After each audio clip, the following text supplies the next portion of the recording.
Hey guys, today I'm going to show you how to create a label in Jira. Let's get started. First, go to Jira and log in your account. This action will lead you to your dashboard where you will click on your preferred project.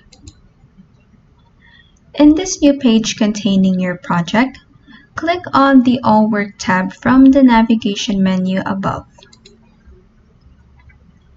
In here, click on your preferred ticket.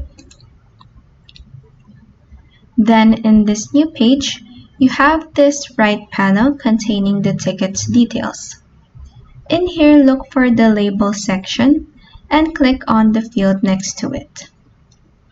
In this field, type in a label you prefer, then press enter on your keyboard. And that is how you can create a label in Jira.